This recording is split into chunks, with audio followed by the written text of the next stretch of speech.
Eu quero te convidar para meditar comigo no livro de Mateus, o Evangelho de Mateus, no capítulo 13, do verso 24 ao verso 30, e depois do verso 36 até o verso 43. A parábola do joio e do trigo, e depois a explicação que Jesus dá aos seus discípulos a respeito disso. A parábola diz que o reino dos céus é comparado a um homem que mandou preparar o campo e semear trigo nesse campo. E que durante a noite um inimigo dele, um concorrente dele, veio e semeou junto com o trigo dele joio, que é uma planta muito parecida com o trigo.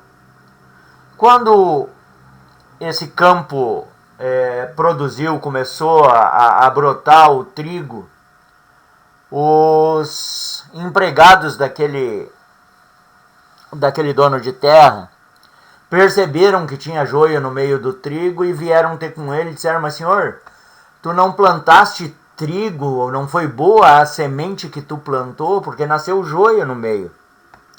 E aí o dono da terra disse assim: não, a semente que eu plantei era boa, mas algum inimigo meu plantou o joio no meio do trigo.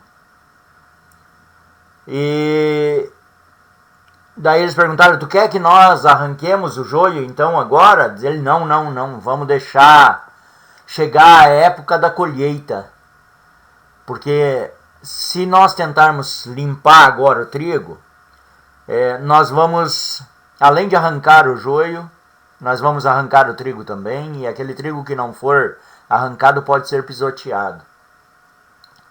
Então vamos deixar para a época da colheita, que aí o trigo está maduro, a gente colhe primeiro o joio e depois o trigo vai para o celeiro. O joio é queimado e o trigo vai para o celeiro. Quando ele vai explicar essa parábola para os seus discípulos, ele diz assim: eu sou o dono do campo, eu plantei a boa semente, o campo é a terra. O meu inimigo é Satanás, é o diabo. E ele é que plantou o joio, que são os filhos dele. E hoje, meditando a respeito dessa situação, depois de ter visto um postzinho, uma foto de uma mensagem evangélica, de um grupo de mensagens, eu comecei a meditar nessa questão do joio e do trigo, e decidi então fazer esse áudio para postar para os meus amigos, para os membros desse grupo. Então, o que tocou o meu coração com relação a essa passagem específica? A terra aonde foi lançada a semente, que é o mundo, segundo Jesus, é a palavra que tem nos enchido, que tem a palavra de Deus, na verdade, é a boa semente, a semente do trigo. E o joio é o que nós temos ouvido, né? O joio é o que a gente tem ouvido tanto na mídia, nas igrejas, ou seja, a semente distorcida, aquilo que não vem de Deus, a mensagem que é pregada nos púlpitos e que não vem de Deus. Esse é o joio. A palavra diz que a boa árvore dá bons frutos, e pelos frutos a gente vai conhecer a boa árvore. Nós temos nos submetido, nós temos nos tornado os semeadores de joio. Nós temos nos tornado filhos de Satanás, inimigos de Deus, porque a nossa mensagem não tem sido a palavra de Deus. Não tem sido aquilo que Cristo ensinou. A nossa palavra não tem sido aquilo que o Espírito Santo de Deus tem nos revelado. Nós até ousamos dizer que aquilo que pregamos no púlpito é revelação do Espírito Santo. Mas essa revelação está muito longe daquilo que Jesus falou, daquilo que Jesus ensinou.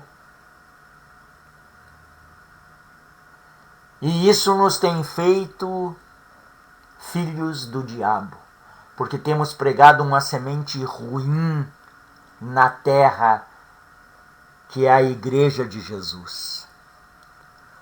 A palavra nos garante que os escândalos sempre existirão, mas ai daquele por quem o escândalo vier. A esse seria melhor que amarrasse uma pedra de moinho ao pescoço e se lançasse de uma ponte.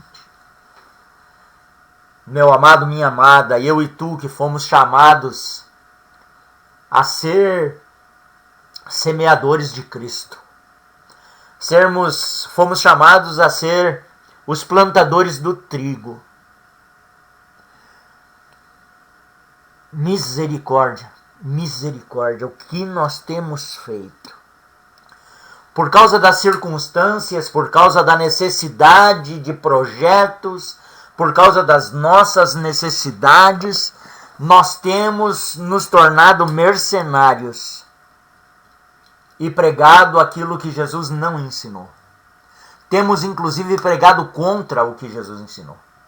Nós usamos versículos da Bíblia e distorcemos completamente o sentido daquilo que estamos pregando. E pregamos aquilo que vai nos trazer benefício, aquilo que vai nos fazer manter sob o nosso jugo o povo que está nos escutando.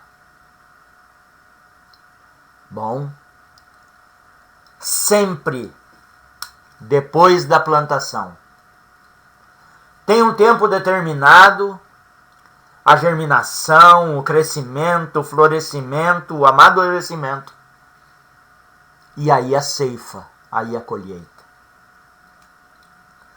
A palavra nos garante que os campos estão brancos. E que o dono do campo vai chamar os ceifeiros para vir fazer a colheita.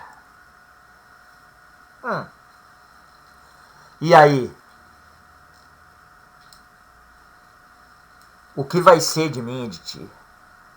Nós que temos distorcido a palavra de Deus, nós que temos agido que nem os pastores de Ezequiel 34, ao invés de agirmos como os atalaias de Ezequiel 33. As ovelhas gordas, que são aliciadas por nós e que acabam reproduzindo más ovelhas. O que vai ser de nós? Na hora que nós precisarmos nos apresentar diante de Deus e mostrar a Ele o nosso fruto, as nossas mãos, aquilo que nós produzimos para o reino, qual vai ser o veredito do rei sobre nós? Lembram da parábola dos talentos? A um foi dado 10, a outro foi dado 5 e a outro foi dado 1. E aquele que ganhou 1, por medo do rei, escondeu o talento. Escondeu o talento e não produziu nada. A esse foi tirado tudo. E foi acrescentado aquele que tinha ganhado 10 talentos e produzido mais 10 talentos. Imagina, meu amado, minha amada, se aquele servo tivesse gasto aquele talento em dissolução. A parábola dos 10 talentos não nos fala disso. Fala apenas do castigo dele por não ter feito com que o talento tivesse rendido. Imagina, meu amado, minha amada, o que vai ser de nós que gastamos o nosso talento em dissoluções, assim como o filho pródigo. Lembrando do filho pródigo, que desperdiçou toda a sua herança com dissoluções, com festas, com baladas, né? Creio que nós devíamos tomá-lo por exemplo.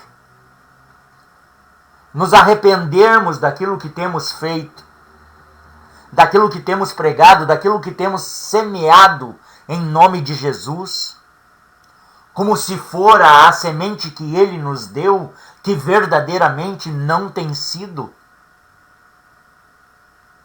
Devíamos fazer como o filho pródigo e nos arrependermos de termos desperdiçado a nossa herança,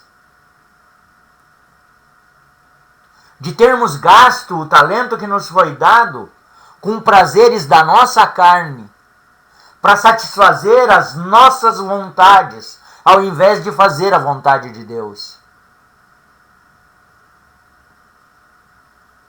Meu amado, minha amada,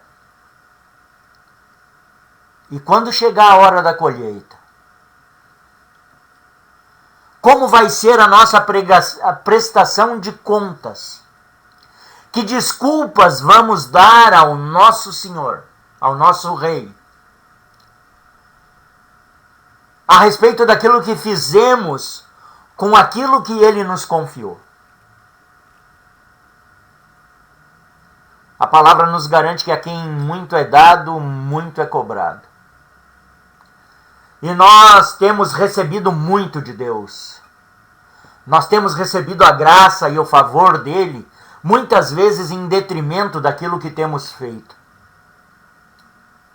Por vezes, pensamos que somos abençoados e agraciados por Deus, mas quem tem nos abençoado é o nosso Pai, o inimigo de Cristo, que nos tem feito semear o joio, para nos manter cegos, para nos manter no engano. Meu amado, é chegado o tempo de revermos aquilo que temos feito com o que nos tem sido confiado. Nos arrependermos e voltarmos urgentemente para a casa do Pai, para os braços do Pai, não esperando recompensas, mas como aquele filho pródigo, pedindo por misericórdia para que Ele nos aceite como um dos empregados dele, como um dos seus escravos. Porque o que temos feito com a nossa herança não nos torna dignos de maneira nenhuma a recebermos uma capa e um anel e uma sandália nova. Tomara que nós que estamos recebendo essa palavra, sejamos capazes de nos arrepender. Porque aquele que se arrepende e se converte dos seus maus caminhos, a esse Deus volta ao seu favor. Enquanto a vida, a esperança, como diz um dito popular. Mas, e se nos requiserem a nossa vida essa noite? O que será de nós? Aquele de nós que for tomado agora, ou daqui a alguns minutos, o que será de nós? Seremos recebidos pelo Senhor dos Senhores como um inimigo, porque temos gastado em dissoluções, gastado em nossos prazeres pessoais, aquilo que Ele confiou a nós, o seu reino. O seu reino Ele confiou a nós. Nos deu a sua palavra viva, para que nós fôssemos suas testemunhas dessas maravilhas que a sua palavra viva fez enquanto esteve em nosso meio, das maravilhas que Ele tem feito em nossas vidas, mas até as maravilhas que Ele fez nas nossas vidas, nós usamos contra Ele,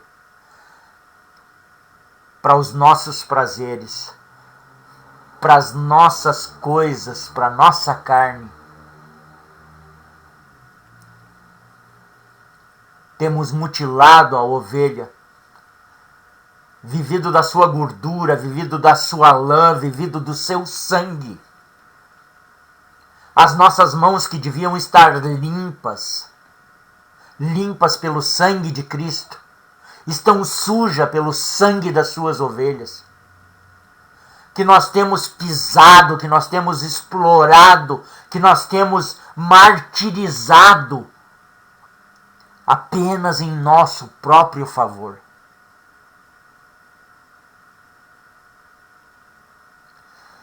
Meu amado, eia, venha e subamos à casa do nosso Deus, nos arrependamos, nos prostremos diante dele e clamemos pela sua misericórdia e endireitemos as nossas veredas,